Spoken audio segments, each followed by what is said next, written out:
Ni ubukwe butangaje abantu benshi cyane barimo baragenda bagarukaho ku mbuga nkoranyambaga zigiye zitandukanye za hano mu gihugu cyacu cy'u Rwanda. Ni ubukwe rero bubereye hariya mu murenge wa Ngarama, ari naho nyine hari ADEPR Ngarama, n'ubundi nayo iherereye muri urwo rusengero hano mu karere ka Gatsibo. Rero niho habereye ubukwe burimo buragenda buvugisha abantu benshi cyane bagiye batandukanye bose bo hirya no hino mu gihugu cy'u Rwanda. Ni ubukwe rero bwa Nkundimana Gerard ndetse na Uwimana Donata. Rero biravugwa ko impamvu buno bukwe butangaje ari uko uyu Nkundimana ari hagati y'imyaka 21 ndetse n'imyaka 24. Uyu mugore we rero yashatse witwa Uwimana Donata, we akaba ari mu kigero cy'imyaka 30 ndetse na 35. Nubukwe rero navuga ko burimo buragenda bugarukwaho n'abantu benshi cyane bagiye batandukanye, ngo uyu mugore nyine yahoze avuga ko azashaka akana gato uko byagenda kose, ngo kandi n'itangazamakuru rikahagera, ngo kuko nyine ngo buzaba ari ubukwe budasanzwe, ngo buzaba ari ubukwe bumeze neza, buzaba ari ubukwe buryoshye cyane. Umva rero ibyagiye bitangazwa n'abaturage bari batashye buno bukwe butangaje burimo buragenda buvugisha abagiye batandukanye. Nakweguriye ugeretse ku mutima wanjye, agejeje imyaka yo gushaka 24 gutyo ni 3 gutyo. Ntabwo nyizi imyaka ariko wakekera kuri iyo uko nyine byagenze neza, twabutashe twishimye, byabaye byiza nta kibazo. Yedi ku ruhande rw'umusore. Uyu musore yitwa nde? Umukobwa aramurutaho ariko ntago bikabije. Afite nka 28. Afite nka 28 uko muzi, ariko ngubwiye ngo nago mbizi kandi abatahiye ubukwe nabwo nago byagushimisha. Niki cyatumye ubu bukwe abantu babutangariye? Nukubera ko ari bwiza. Burya ibintu byiza abantu bose baza kubireba. Hari igihe bari muto ariko yarakuriyemo, mureba ukabona n'umwana ariko yarakuze. Buri yarakuze. Yarakuze. Afite 22 njye. Naho umudamu we? Umudamu ntabwo mbizi, ntabwo duturanye. Ubukwe ni bwije, turangije gusaba, bagiye gusezeranya umukobwa, ubundi tugatwara umugeni wacu.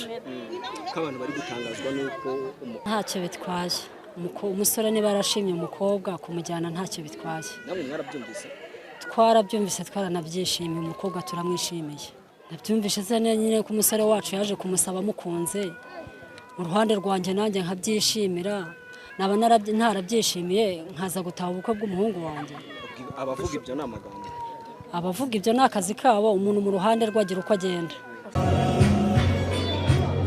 nyuma y'uwo musaza amaze gushimira abana, hakurikireho ndavuga Mama Gerard nawe atambuke. Mama Gerard nabanza atambuke, nyuma kunaza kuyatanga nyuma. Kandi ukanezerwa, utwereka ko useka, utwereka ko wishimye, utwereka ko biri ku isura. Murakoze cyane. Gerard ngo agombe atwereke ko ibintu byahindutse. Gerard, turashaka ubu bukwe bwadushimishije nk'ababyeyi, kuko uriya mukobwa yabanye neza n'umuryango, abana neza n'abandi kugeza ubwo tumuherekeje.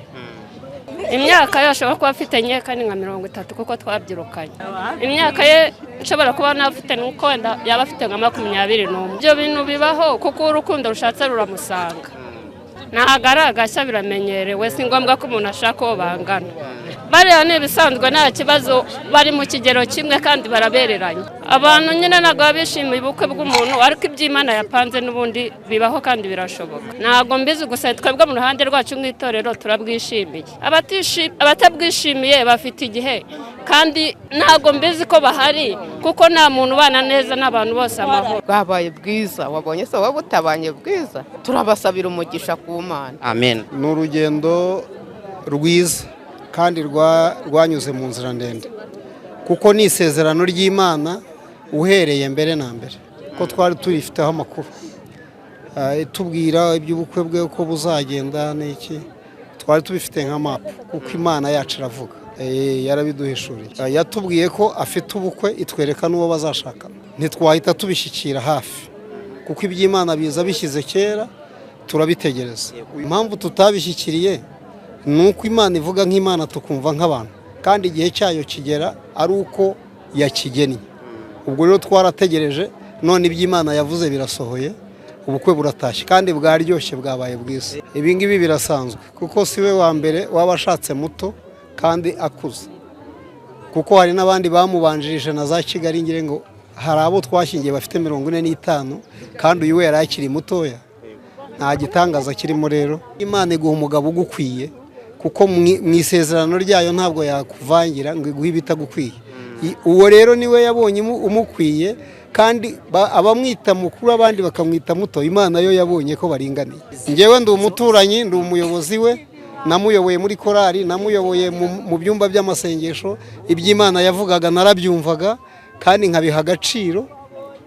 Ibi rero ntabwo bitunguranye kuko Imana yabivuzeho kera, none irabisohoje. Rero turi mu mashimwe. Nababwiye ko nitwa Biraboneye Innocent, ndi umudiyakoni hano ku iri torero, nkaba n'umuyobozi ushinzwe ivugabutumwa. Icyo navuga cya mbere ni uko mushimiye, kuko iri rikwiriye kubi ari umukobwa ari n'umuhungu, iri rikwiriye kubera isomo n'abandi basigaye inyuma bagategereza batarambiwe, kuko Imana irasubiza. Oya, ntago ari myinshi, barenda kungana.